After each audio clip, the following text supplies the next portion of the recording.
Hi everyone, welcome to another episode of Inside. In this episode, we are going to talk about the controversial UAPA or the Unlawful Activities Prevention Act and how a recent judgment by the Delhi High Court could potentially change the way that this law is exercised by law enforcement agencies across the country. Last week, the Delhi High Court granted bail to 3 student activists who have been charged under the ambits or the provisions of the UAPA in the Delhi riots case. But what's interesting about the order is that the Delhi High Court has highlighted how this law is misused by law enforcement agencies across the country under vague definitions of terms like national security and terrorist activities to deny bail to those who have been charged and arrested under the UAPA. Later in this video, we are going to hear from Senior Advocate at the Supreme Court, Sanjay Hegde, who will firstly explain to us what the UAPA law is and how this judgment by the Delhi High Court could impact firstly how this law is implemented and how the judiciary looks at these cases in the future. This could very well set a precedent even though the centre might not want it to. So what has the Delhi High Court said? Why is it significant and what has happened thereafter? Let's get straight to it.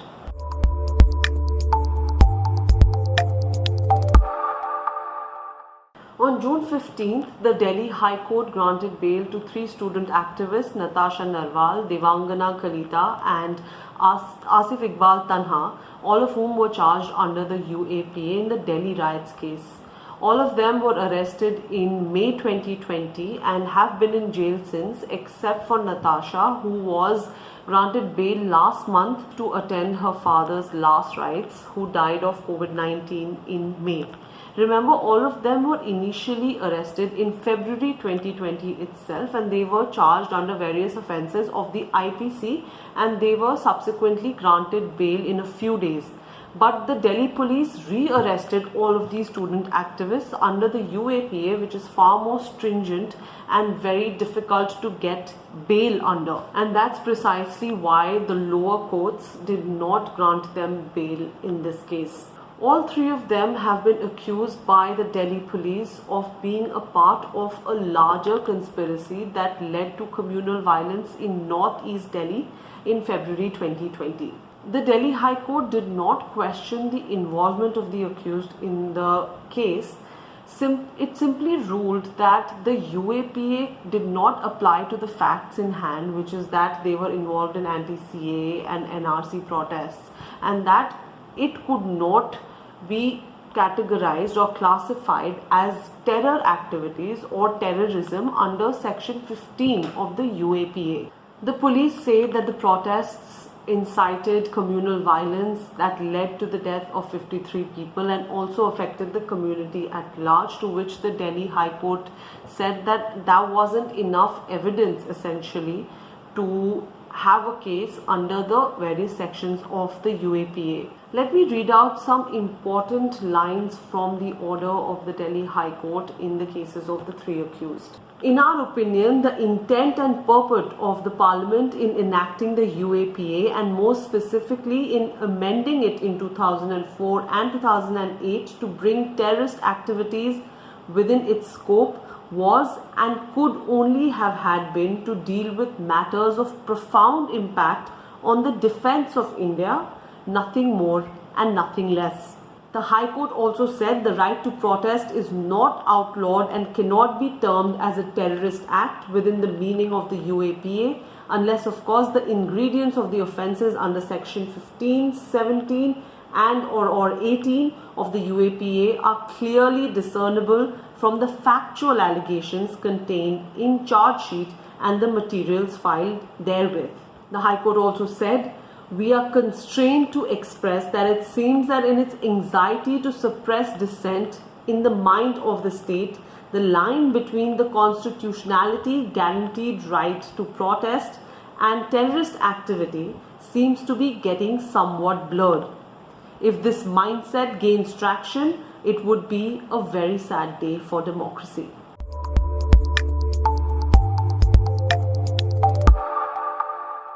The bail order of the Delhi High Court is significant because, in a sense, it establishes the ambit of crimes that can fall under the UAPA law. For instance, the court said that dissent and protest cannot be outlawed by labeling them terrorist acts unless the conduct of the accused clearly falls under the provisions of the UAPA law, which the court said in this case it did not. The court also said that the UAPA can only be applied in exceptional cases and that it cannot be invoked in crimes that do not fall under these exceptional category, even if the crime is extremely heinous. The most important part is that because the court establishes these aspects very, very clearly in its order, it could help the countless people, dissenters, protesters, journalists, activists who have been arrested under the UAPA and have not gotten bail because of this law. This means that despite the fact that they have not been convicted of the crimes that they've been accused of, they continue to remain in jail. For instance, 16 prominent activists who have been arrested under the UAPA law have been in jail since 2018 for the Bhima Koregaon Algar Parishad violence that took place in Maharashtra in 2018. Some of the activists who have been in jail, like Varavara Rao and Stan Swamy, they are in their 80s. They have struggled to get bail despite the fact that they have serious health ailments. All of these people who have been denied bail for all of these years could hopefully get relief because of this particular judgment of the Delhi High Court.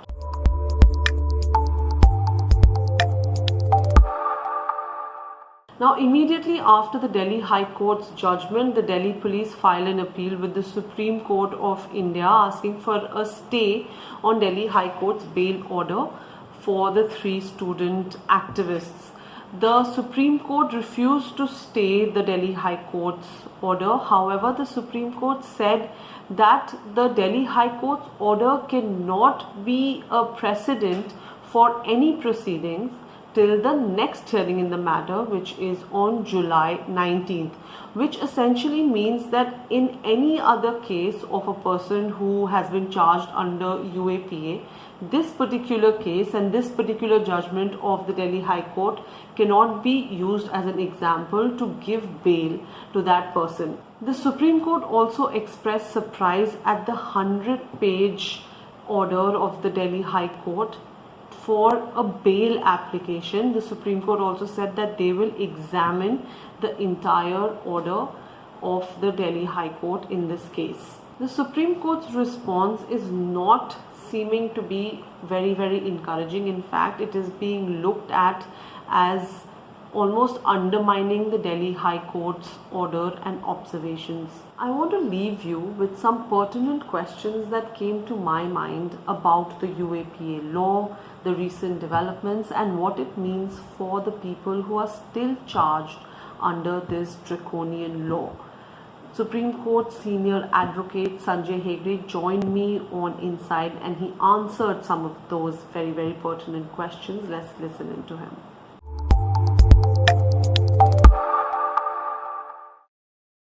See, the UAPA is an old act. It's of 1967. It specifically came about as a result of things that happened in South India. There was a threat of secession. Till the erstwhile avatars of the DMK, and including C.N. Annadurai, thought that Tamil Nadu should secede from India. And it was in the context of that the UAPA came in. We then come to have this phase after the assassination of Indira Gandhi in 1984, when you had, after which then you started bringing in laws relating to terrorism. So you had TADA, and subsequently after TADA, you had POTA. Yeah. Now, TADA was another law which had similar provisions, which made bail very difficult, which changed the burden of proof, and which included confessions to a police officer. All these changes were justified because justified by the lawmakers and then by the courts on the ground that terrorism was something entirely different and it needed special laws. But it is our experience as a republic that both Tada and Pota were routinely misused by the police. And thereafter, first Tada was repealed, then Pota, which had come to replace it, even that got repealed later. When Pota was repealed in 2004, then amendments were moved in the UAPA, which were thought that to be sufficient to cover certain exigencies if you wanted some special laws for terrorists. When you have a widely phrased section, then and you give it to policemen to use, you cannot be sure that they won't misuse it. Right. And sooner or later, UAPA started being misused the same way that Pota and Tada earlier were. Now, on the facts of what happened in Delhi, police basically treated it as a conspiracy to commit terrorist acts. The police case in the charge sheet was that Donald Trump was coming to India. There was a conspiracy to bring down India's image, and that these student leaders were ringleaders in that conspiracy. Right. That is because of Section 43, which says that the provision says that you have to be you have to see to it that there is no case to answer. There is no case under the UAPA to answer. And then there is a Supreme Court judgment called Vatali, which basically says that, you don't go around holding a mini trial and evaluating all the evidence and then granting bail or not granting bail. All that will be done at a later stage of the trial.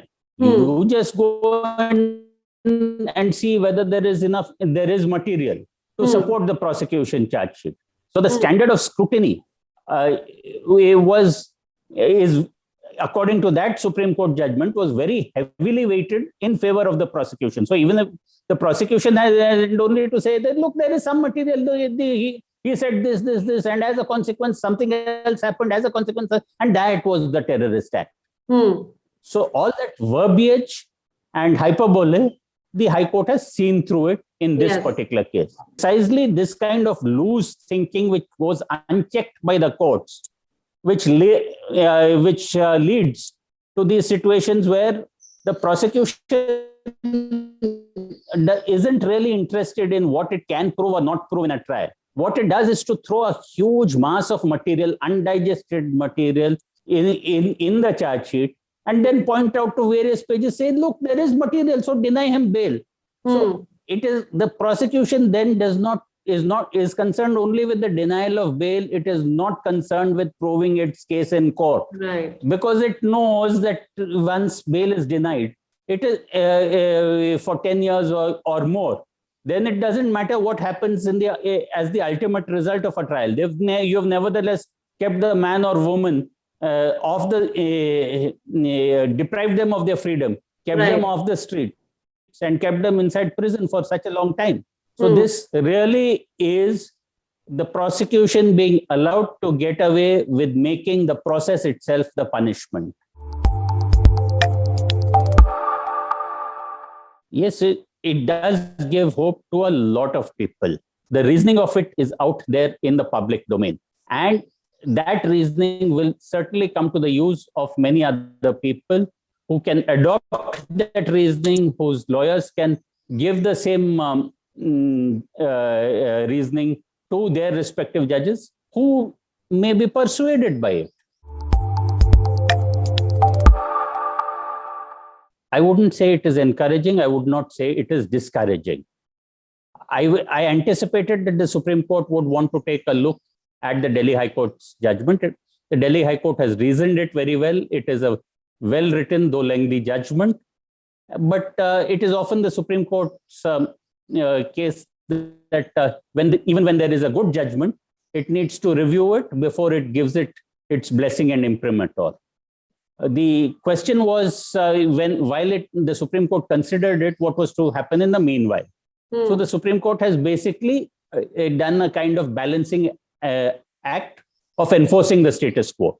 Right. The people who are out, let them be out, but others may not immediately get the benefit of this judgment because it is not to be treated as a precedent. So, but why However, shouldn't it become a precedent? Because there are so many people who have been in jail for I know. 2 years under the UAPA, Yes, and there is no trial also happening. yes, but nevertheless, when a principle of law is decided, sometimes the courts require time to either affirm or to set it aside. In the meanwhile, what is to happen? So in the meanwhile, what I think can happen is that lawyers can adopt the reasoning which has found favor with the High Court. They can make the same arguments, and that the courts can independently consider it. Right. They may not rely on the precedent, but the reasoning is there in a public document, and there is nothing which prevents lawyers from advancing the same arguments or for judges from independently accepting the same arguments. I keep repeating that the essence of tyranny is to make harsh laws and to use them selectively against opponents. So whether it is UAPA or sedition, very broadly phrased laws get narrow-tailored by the courts, but the administration keeps ignoring the narrow tailoring and then simply trying to fit everybody in and punishing them through the process itself. I suspect that, like Tada and Pota, one day there may be a government which says that the only way of stopping this misuse is to get rid of the law altogether. Right. But that will take time. And no sooner does a government do away with such an enactment, that there are others within the administration who say that because you've taken that away, let us come with a new law which will help us in those residual cases where we actually want people. For actual terrorists, then we will have no weapon. And again, a new law will be enacted, and again, non-terrorists will also be roped in. Right. So it is like those huge trawler nets which are designed to catch big fish, which also catch in small fish. It wasn't like this previously. There were examples of misuse, but this kind of routine, overbroad application everywhere, and the desire to use the law as a tool of vengeance and chastisement is something which is newer. And that is exactly what the Delhi High Court has said, that when you use these laws for specific situations in this broader manner, you end up cheapening the law itself. I think a wise government would know when not to fight with its young population. Because if you are damned in the eyes of the young, then your ideology, your party also will face the consequences for a very long time. So thank you so much for joining me and giving me all of your insights, your perspective on this judgment.